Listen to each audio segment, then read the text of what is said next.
Hey friends, my name is Joey and welcome back to my channel, Gender Not Found. As you can see, I am in a fantastic mood.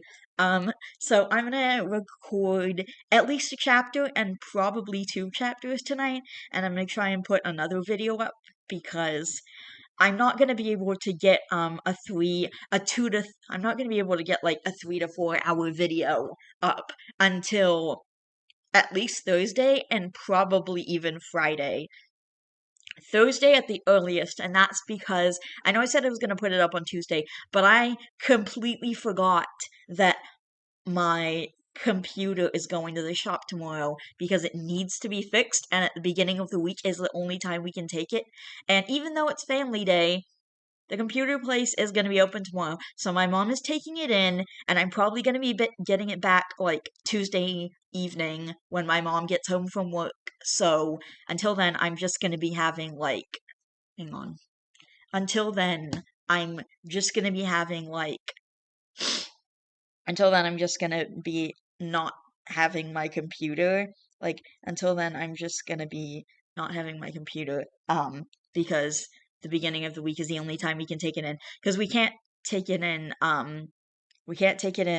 on like Wednesday because on Wednesdays and Fridays I have a meeting with Carrie and that requires Zoom and that requires my computer.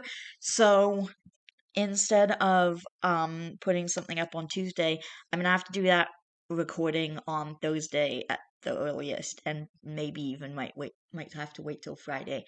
And if you hear noise in the background, I just brought two pet rats home today, earlier, and I haven't done any recording yet today. That's why I want to record a chapter or two. I want to record at least one chapter and maybe two chapters. I'm gonna try and record two chapters. Hang on, I have to refill my water actually. Okay, I'm back. Yeah, I know, like, I've definitely mentioned my rats a few times before. Uh, I think on my previous channel. I don't know if I mentioned them on this channel. Actually, I posted a couple videos of them on this channel when they were in the pet store, and they were in the pet store for various reasons. And now I finally got to bring them home. I think I mentioned that like the pet store was closing down, and I had to find a way to get them home. And my mom and I were working on a plan, and well, the plan worked out, and now they're home, and they're literally in their cage right over there. So if you hear noises, just know it's like rat noises. It's just my rats being rats. So, um, anyway, I'm about to read another chapter. We're on chapter 30 at this point, I think. So, hang on, because, yes, we are on chapter 30. What? Okay, hang on. Sorry, I just burped. Okay.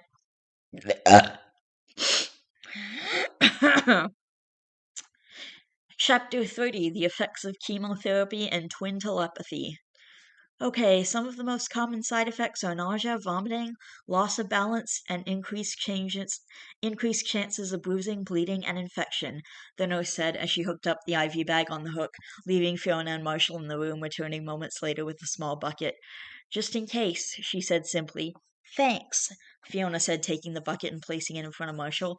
If there's any pain, burning, coolness, or anything odd that you feel, please call for a doctor or a nurse immediately, she said, watching as they nodded. How are you feeling? Fiona asked, watching as Marshall sat in utter boredom in the chair, glowering at the needle in his arm.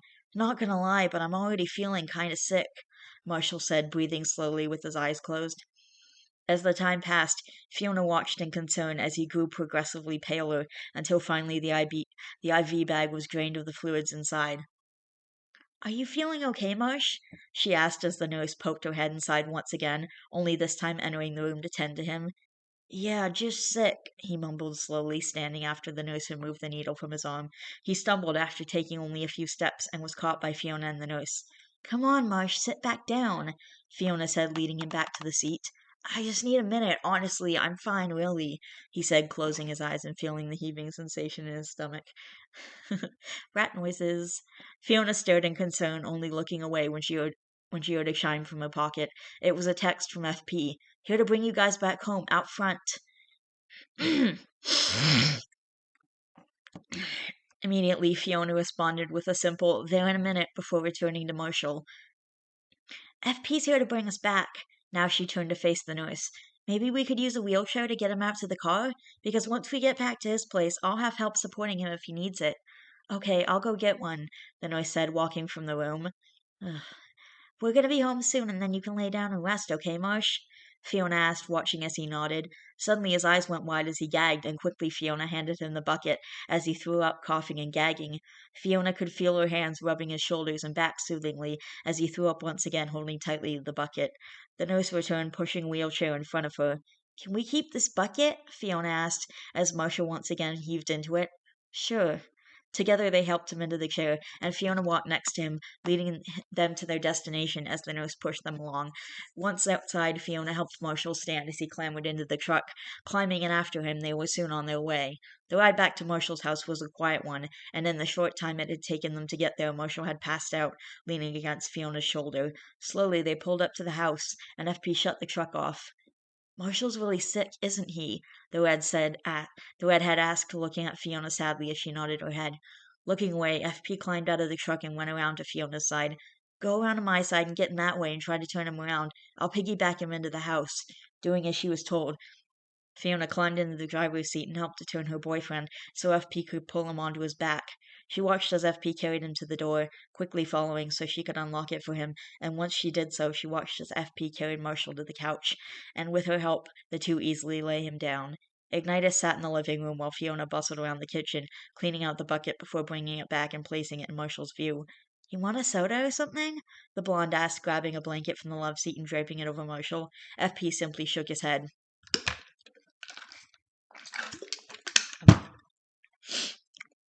I didn't think it was this bad, he said quietly but loud enough for Fiona to hear. I knew he was sick, but I had this if he looks fine, he'll be fine, and I can forget about it mentality, he said, sounding miserable. But I can't just ignore this, because Marshall's never like this. FP, he'll get better, Fiona said reassuringly. There's only 4 more months of treatment. That's 10 more chemo treatments. 4 this month, 3 the next, and 3 the month after that. They may even lessen the treatments if he responds well to tests next month. Can you just tell me that my best friend is going to be okay? Please? He asked softly. FP, Marshall will be fine. He'll be back to his usual self in no time, the blonde stated firmly. With that, the redhead nodded. I have to go. I have work soon, he said, quietly standing and heading to the door as Fiona walked him out. Thank you, FP, for driving us back and helping me with him. The sincerity in her voice made Ignitus turn to face the blonde. It's no problem. Thank you for taking care of my best friend, girlie, he said simply, walking out the door and heading to his truck. Starting it, he drove off, watching as Fiona shut the door. The ride back home was quick, and parking the truck, he walked around back to the rear door that led to his room in the basement. The sound of the family could be heard upstairs, and the thought made him scoff in annoyance. He loved his little sister, there was no question about that, but to him it was obvious who the favorite of the two of them was. Ember was perfect, kind-hearted, high grades, multilingual, never been in a lick of trouble, always appropriately polite and courteous.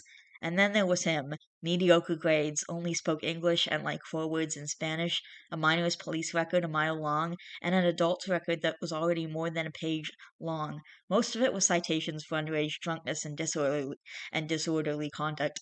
Others were for fighting. He'd even been arrested twice. The first time his parents bailed him out, and the second time they refused. The only reason he'd gone home that night had been because of Marshall's mother giving him the money. His parents' disappointment was easy to see, and even when he succeeded at something, they always asked him who he cheated off of, or whose test did he swap his with. So it came to the point where he just stopped trying to please them. When Ember went on her ambassadorship, he moved into the spare room in the basement. He didn't tell his parents if and when he was going out, or even if he would be coming back, and they didn't ask. Ignitus pulled the key out that unlocked the door to his room and entered it, shutting it and locking it behind him. His parents never asked about his job either. It seemed that if he was bringing in any kind of money, they didn't want to know where it came from. He pulled on the black t-shirt with his work logo on it, and dug around for a cleaner pair of pants. Lifting one up, he sniffed it, making a face before tossing it near the door on top of the existing pile. Grabbing another pair, he found only a dirt mark on it and brushed it off, making a mental note to ask Ember how the hell to work the washing machine when he had the time. Glancing over, he spotted a glass bottle of vodka. There was at least a cup's worth left in it, and reaching over, he popped the lid off, draining the bottle, relishing in the burn as it went down his throat. Tossing the bottle into the trash basket, he changed from his jeans into his work pants and pulled on his work boots. Checking the clock, he still had 20 minutes before work, and it was only a 5-minute drive. He had some time. Digging through his dresser, he pulled out his Zippo and a rolled up joint, lighting the end and taking a puff of it. Slowly, he breathed out the acrid smoke, taking note mere moments later of the voices now heading down the stairs. No, he's going to burn this house down. I'm not having it. I'm not putting up with this anymore. Great, his dad was angry. There were more faint voices, and eventually the basement door slammed shut, and there was a light tapping on his door. Walking over, Ignitus unlocked it, knowing that if it were either of his parents, they would have simply pounded the door down. Flopping on his bed, he took another puff and sighed, listening as the door opened and closed. Iggy, what's wrong? Ember asked softly, sitting on the end of the bed. He stayed quiet for the longest time. I don't know how to work the washing machine, he said, dismissing her question, changing the subject and motioning to the pile of laundry as he blew out a stream of smoke. I know that's not why you're upset. Usually you're loud as hell. I didn't even hear you come in. Maybe I was here the whole time, he said, watching as she scowled. Hello? Twin telepathy? Plus, I know you offered to drive Fee and Marsh back from the hospital. Ember watched as he took another puff, and with a sigh she reached over, snatching it from between his lips, before taking a hit herself and putting it out under her shoe. FP watched as she blew out a stream of smoke in distaste. Dude, this sucks. You have to find a better pot guy, she said with a shake of her head as her brother scoffed in humor, shaking his head, accepting the put out joint. You smoke? Stop changing the subject, Ig. What's wrong? Is Marshall okay? Did something happen? She asked, knowing that this line of question had to be what had upset her brother. Marshall's really sick, Emma. Like, really, really sick, he said softly. I know that. No, you don't. I thought I knew too, but you didn't see him today. That crap they're pumping him with, I swear to Glob, it's just as bad as what he has. I had to carry him into his house. I've never seen him like that. Completely shit-faced and falling over drunk, yeah. Sick as all hell, yeah, but this was unlike anything ever, and it scares me, he said softly as Amber watched him with sympathetic concern. Glancing at his clock, he swore and stood up. I have to go to work. Show me how to work that stupid washer when I get back, okay? No problem, Ember said, standing and walking from his room, her brother right behind her, closing and locking the door. I'll see you later, Emma. Later, Egg.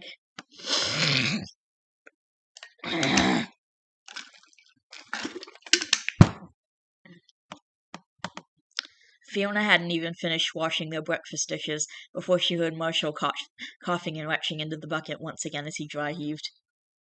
Making her way over, Fiona rubbed his back once again. Would you like something to drink? Water, maybe? She asked, watching slowly as he nodded. Okay, I'll be right back. Standing, she walked into the kitchen and grabbed a bottle of water, bringing it back out to Marshall. Take small, slow sips, she instructed, opening the bottle and handing it to him. Marshall complied, slowly pushing himself up. Rinsing his mouth out with the water, he spit it into the bucket and slowly began to drink, quenching his thirst. His throat was so dry and the water was so incredibly good. Moments later, Fiona pulled the bottle away with a serious face. Marsh, you have to drink it slowly, or you're going to make yourself sick again, she said gently, handing him back the bottle, making sure he took slow, small sips. Thank you, he said softly, leaning back against the couch and closing his eyes. How are you feeling? Dizzy as all hell and sick to my stomach. I want to eat something, but I know if I do, I'll throw it up. How about something light? Fiona suggested. Maybe toast and tea? Okay, he said softly, watching as Fiona stood and walked into the kitchen. The sound of knocking caught his attention, and he watched as the blonde headed towards the door. Marshall turned, leaning over the side of the couch to see who was there, and instantly regretted that decision. Immediately his stomach jolted, and grabbing the bucket he gagged as the water he'd just drunk came rushing back up. Panting and looking up, Marshall was met with the most unusual pair as Amber and Simon entered the living room, both looking at him with concern. So you like hanging with my other friends? It's not just me, huh, Simon?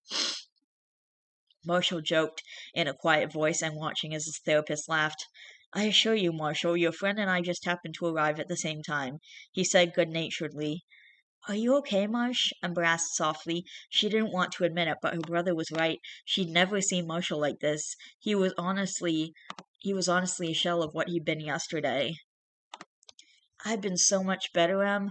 Simon, this is Ember. Em, this is my therapist, Simon. The two shook hands, and both sat down in available seats, Simon placing a bowl on the table. I took the liberty of making you my Betty's famous chicken soup. If I recall correctly, you enjoyed it the last time, yes? Hearing this, Marshall smiled.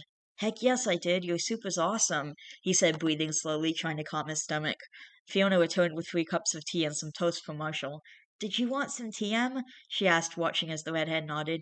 Handing her friend her own mug, Fiona walked back into the kitchen, returning moments later with another mug for herself, and sat on the arm of the couch next to Marshall. The room was quiet, and deciding to break the silence, Fiona spoke up. Ember, is FP okay? He seemed distracted earlier, she asked softly. Yeah, he'll be fine. He just has a lot of stuff on his mind lately. Okay, Marsh, do you want Ember and I to leave so Simon and you can talk privately? That's a good idea, actually, Ember said, standing. Come on, Fiona, let's give them some time to talk and catch up, the redhead said, walking from the room as Fiona too stood. We'll be back in an hour or so to give you time to talk, okay? She asked, watching as he nodded. Together, Ember and Fiona put their shoes on and walked from the house. Is FP really all right? Fiona asked seriously. He seemed like he was in shock when he left. Fiona, I think I'm in shock. Iggy was right. I've never seen Marshall like that, and I never imagined how sick he actually was, Ember said softly, looking like she was about to cry. No wonder my brother was so freaked out. Marsh looks awful. Together they walked until they ended up at a house Fiona didn't recognize. They walked up the steps and entered, and it took her only a moment to realize that this must be Ember and FP's house. The inside was beautifully decorated, and in the living room there were photos of the twins and of the family. Looking around, Fiona noticed that around the high school age, the number of pictures of Ember increased, and the number of photos of FP decreased. There were framed certificates and awards, and all of them belonged to Ember. Come on, Fee, the redhead said, catching her attention as she led her down a hall and into a bedroom. Why are there so many pictures of... That's my parents' wall of favoritism, she said in an annoyed voice as she dug through an old backpack, pulling out a black packet of what seemed to be slim tools. Just shh, I don't want them to hear us, she said, simply pocketing the tools before leaving the room with Fiona in tow. Opening another door in the kitchen, Ember flicked on a light and led Fiona down the stairs. Shut that door behind you and quietly, she said as she walked over to a door on the other end of the basement. Em, what are you doing? Laundry, she said simply, pulling the packet out of her pocket before she began fiddling with the lock. Fiona watched with intrigue and pulled out her phone, turning on the flashlight app, giving her friend extra light and watching as she grinned in appreciation. After a few minutes, she turned the tumbler, and with a click, the door opened, leaving the blonde thoroughly impressed. How'd you learn to do that? Immense curiosity, the redhead said with a grin. I'm a jack of all trades and a master of but a few, Fiona, Ember said, pushing the door open and entering the room. Almost immediately, clothes began flying from the room, and then it dawned on the blonde, hitting her like a bag of bricks. Ember, is this FP's room? Yeah, he moved down here when I moved out to Scotland. He and our parents don't get along, and I don't blame him for acting out the way he does, she said quietly, opening the washing machine and tossing clothes into it. Is that why you call the living room their wall of favoritism? Yeah, it's beyond obvious that they favor me over him, and they don't even realize it. Or maybe they do, but just don't care. They always compared us. I was the bright one, the good girl, the child who could do no wrong, and Iggy was the temperamental one, the bad son with a rap sheet a mile long, and the problem child. I hate it. Was it always this way? Fiona asked in surprise. Always. I wouldn't blame Iggy if he hated me for it. But I'm so glad he doesn't, she said with a smile that broke the blonde's heart. I absolutely love my brother, and he loves me just as much, she said, bringing out more laundry from his room and walking over to a shelf and grabbing a recycling bin and a trash bag. Do you need any help? Fiona asked. Just swap over the laundry when it's done, the redhead's voice came from the room. Okay, Fiona said, watching as she moved around the room, the sound of glass clinking together. Eventually, the washer buzzed, and doing as she was asked, Fiona pulled the clothes from the washing machine and stuck them in the dryer, turning it on and putting a new load into the wash. And they wonder why he drinks, Ember said softly, carrying the recycling bin from the room. Fiona stared in shock. There had to be at least 10 or more large alcohol bottles in there. They don't realize that they're pushing him to be this way. They never praise him for anything good that he does. They only see his faults. I mean, is it necessary? It isn't. Fiona agreed, watching now as Ember walked the room, picking up empty takeout boxes and trash and shoving it into the bag. They haven't even set a place at the table for him in I don't know how long. Do you know how weird it was to come home with my parents knowing full and well I'd be home and only seeing 3 places set? I asked them why, and all my mother told me was that Iggy doesn't do family meals anymore. So you know what I did? The next evening we were all home. I made dinner and set 4 places. My parents looked like they were gonna flip, and I didn't even have to ask my brother to join us at the table. He saw his spot set up and just sat and waited like a lost puppy. Do you know how much that hurt me, Fiona? To know that they don't give a damn about him? It breaks my heart, she said softly, walking from the room and grabbing the broom hanging on the wall. But you're perfect, Ember? Fiona asked. I'm the golden child. If I ever do something wrong, it was Ignitus who pushed me into it. I, of course, would never ruin my goody two-shoes name by smoking or drinking. No, it's Ignitus's fault that I did it. Everything is his fault to them. I can't make any mistakes without them blaming it on him. If I got poor grades, it was because my no-good brother was distracting me. If I acted out, he pushed me into it. If we got into a fight and he got a black eye from me, he deserved it for antagonizing me, even if I was the one who started the fight. Hell, I could set this house on fire and burn it to the ground, and they would blame him for it. He could have an airtight, solid alibi, and they would still blame him for it, Ember said, now red-faced from talking so much. The only person who treats him right is our Nana. For the longest time, she treated us different. For Christmas one year, I remember him getting dozens and dozens of gifts, and I only got 5, she said with a laugh. I wasn't even that. Iggy was. He had to relabel half of them to me. I think it was when we were 10 or 11 that she finally realized how much I hated how our parents treated him. I spent the birthday money they had given me to buy Iggy the bike he'd wanted, and I had our Nana drive me to the store to get it. She thought I was getting the bike for myself.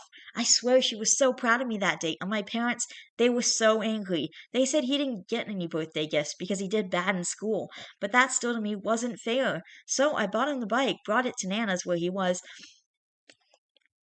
and gave it to him as my gift. Needless to say, my parents and I got into a huge fight, which they blamed on my brother because obviously he bullied me into getting him the bike. But Fiona, do you know the first thing he did when he got that bike was? No, what? The blonde asked curiously. He took me for a ride on it, right on the handlebars, like he used to do before his old bike had gotten ruined. They grounded him for it, too. No wonder why he's always staying at one of the guys' places, Fiona said softly. When I have enough money, I'm moving out, and I'm taking him with me, Ember said, now folding the dry clothes and stacking them on his newly made bed before putting them away. Then he can watch all those kids' movies to his heart's content and just be. Fiona had helped to fold the last batch, and once everything was finished, Ember shut off the light in his room and pulled out her tools, once again locking the deadbolt on her brother's door. Why does FP like Disney movies so much? Hearing this, Ember looked saddened. He has to find a happy ending somewhere, right? Everyone deserves to be happy. Come on, let's leave through the back door. I don't feel like even bothering with my parents right now, Ember said, now leading Fiona to a door she hadn't even noticed. Once again, they were on their way back to Marshall's house, and checking her phone, Fiona paled. They'd been gone more than an hour and a half. They picked up their pace, and as they turned onto Marshall Street, Fiona sighed, seeing Simon's car still parked where it was.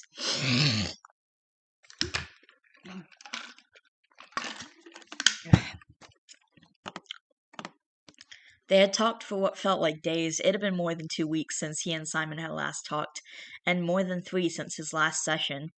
The time seemed to move slowly, but that was okay because he had so much to talk about, from his visit with his mom and the magic she had used to fix Fiona's prom gown, to the diagnosis and his last 2 treatments, his relationships with his mother and friends, and especially his relationship with Fiona, and what they'd talked about the prior evening, how she promised that she would never leave him. Simon, she's like an angel on earth, or at least from the moon or something. She's just amazing. Without her, I don't know where I'd be. Well, I do actually, because yesterday she said I'd be 1 donut fatter, he said, watching as Simon chuckled. She's just my miracle, and I really do love her to death, he said with a smile. Without Fiona, I'd still be lost and closed off and so alone, he said quietly.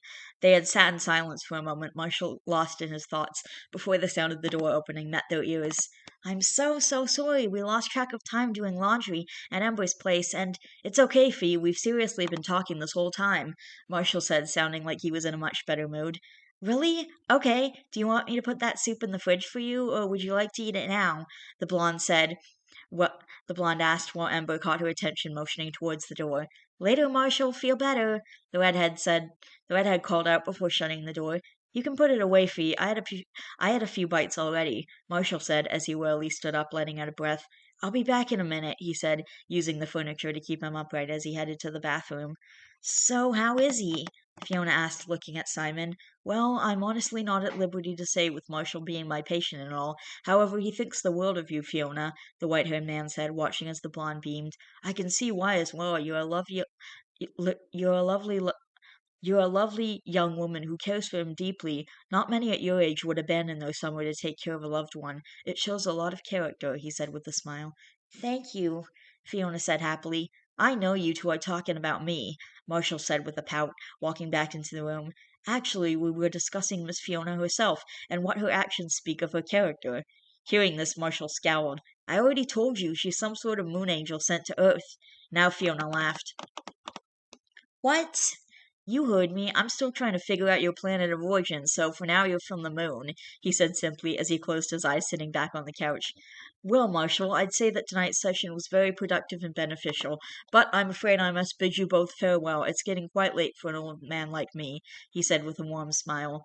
Feel better, Marshall, and Fiona, do continue to take good care of him, Simon said as he walked over to the door. I will. Marsh will be better in no time.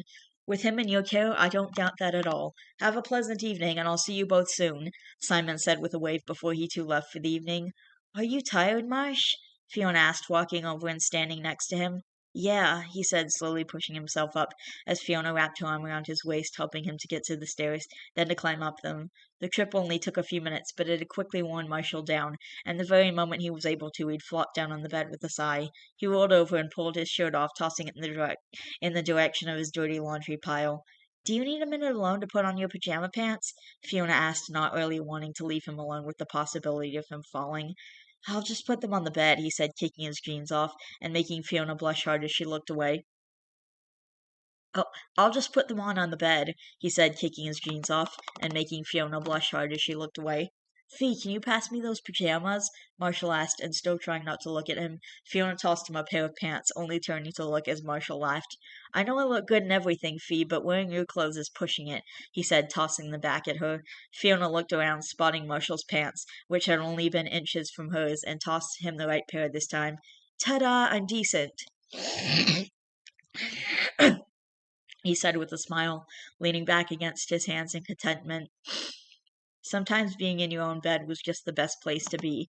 Grabbing her own pajamas, Fiona quickly changed out of her jeans and t-shirt, out of Marshall's view, and returned climbing on the bed. Reaching over him, Fiona shut off the light, giving him a kiss soon after.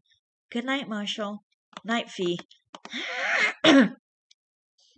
Ignitus was exhausted but couldn't complain. He was working under the table at a liquor store, acting as security and stock boy. Looking older than he was had its benefits, especially since the owner didn't care if the redhead took a bottle or two home every now and again. The best part was that he would get paid every day that he worked, so when that shift ended, he had cash in hand and was free to split. Driving up to the house, Ignitus parked the truck and walking in, pulling the money out of his pocket and putting half of the pay on the table, where his parents would find it. That's what he did every single time. He considered it to be his rent. What are you doing? Turning, he spotted his mother standing in the doorway. Rent, he said simply, motioning to the cash on the table. So you come in here making a mess of the floor and leave drug money for us on the table? She said in an accusing tone, sounding disgusted. Ignitus looked down now, noticing the trail of dirt he'd tracked in with his boots. It's not drug money, and I'll clean up the mud, he said, taking his boots off, tossing them into the basement. Are you trying to wake the entire house up, Ignitus? Now he scowled. If everyone wakes up, it's because you won't stop yelling, he said quietly, in an annoyed tone, as he reached for the broom, leaving the kitchen, as he began brushing the mud from the floor in the living room. By the time the dirt was cleaned up, his mother was nowhere to be seen, and opening the door, he descended the stairs, making his way towards his room. Opening the door, he flicked on the light and stared in shock. The small room was spotless, his bed was made, and the laundry was nowhere to be seen. Opening his dresser drawers, he grinned, knowing that it was his sister's doing.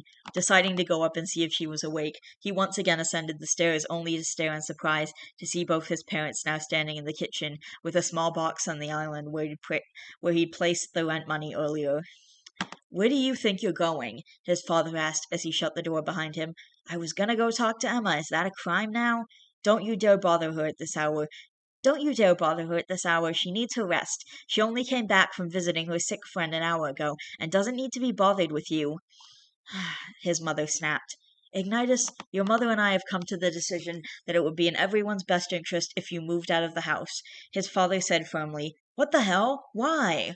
I've already told you, we neither want nor need your drug money. Use it to rent a place. We'll be expecting you out by the end of the week. Are you crazy? That's 3 days. You're lucky we don't make you leave now, young man. You're a detriment to this family. You've brought us nothing but shame and disappointment. The only reason we put up with you is because Ember does, and it's only out of pity for you. Even she knows you're a lost cause, Ignitus. Hearing these words felt like a slap to the face. Don't you dare put those words in her mouth, he shouted, clenching his fists angrily and trying so hard not to completely come unglued. I told you to keep it down. Now take your drug money and leave. I refuse to allow you to live under my roof doing this any longer, his mother said, now throwing the box at him as the money scattered around the room.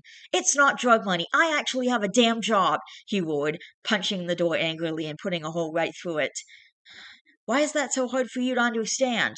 The commotion had finally drawn his sister into the room, and she hurried over, looking terrified.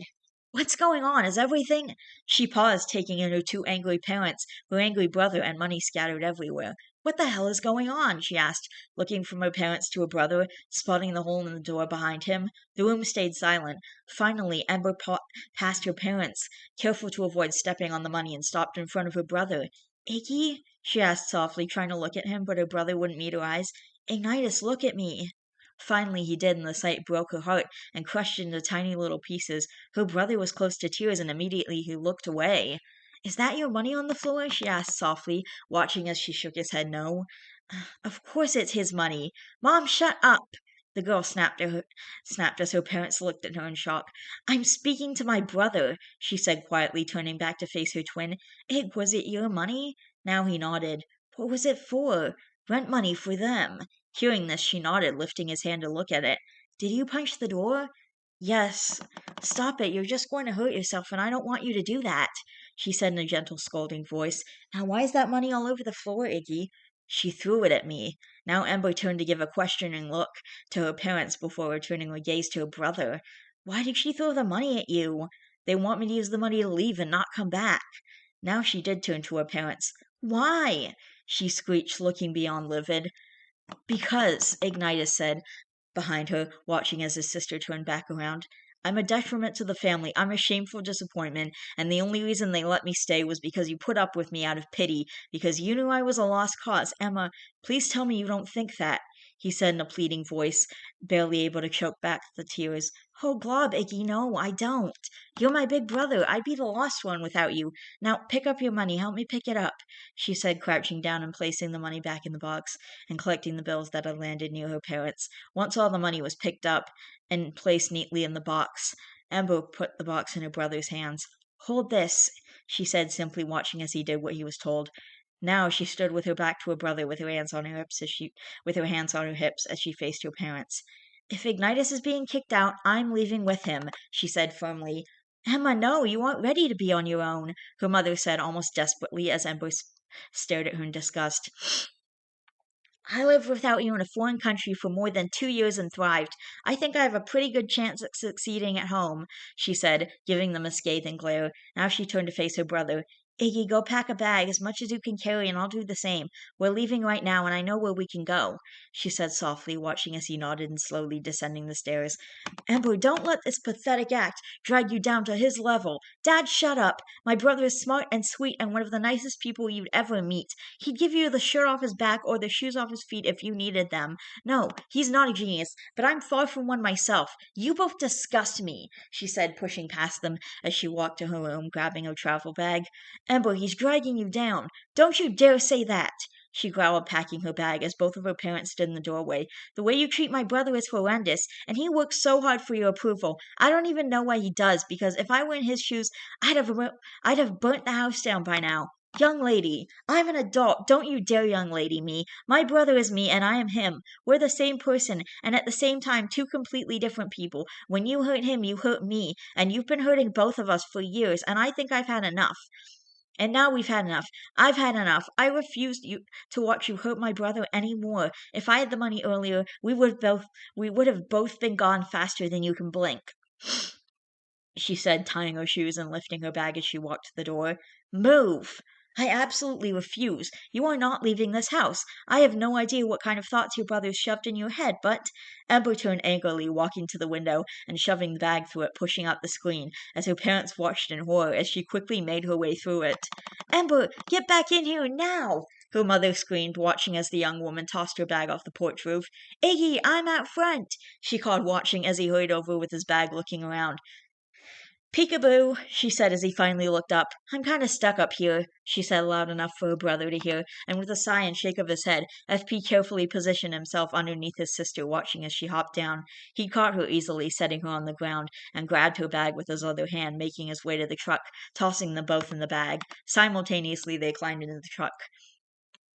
Where are we going? They'll expect us to go to Nana's, Ignitus said, starting the truck and driving off. We'll go to Marshall's. We'll park the truck in the garage and lay over there for a few days until I can get us a place of our own. They drove in silence for a few minutes, finally pulling into the driveway. It was then that FP spoke. Thank you for saying those things to Mom and Dad, for coming with me, for... Ig, stop it. It was my plan to rent a place and take you out of there anyways. I was actually talking to Fiona about it earlier today, she said, climbing out of the truck and lifting the garage door, watching as her brother coasted into it, shutting the truck off. Pulling the door back down, they walked to the front door, counting out the bricks until the loose one was spotted. Carefully, FP wedged it out, taking the key and putting the brick back in place as he unlocked the door, bringing the key inside with them, just in case.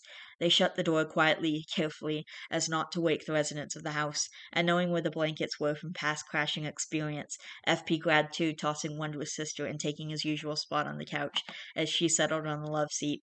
Night, Emma. Good night, Iggy. Things will be better in the morning, I promise. Wow, we made it to chapter 30 and beyond, and it's still going for a very, very long time.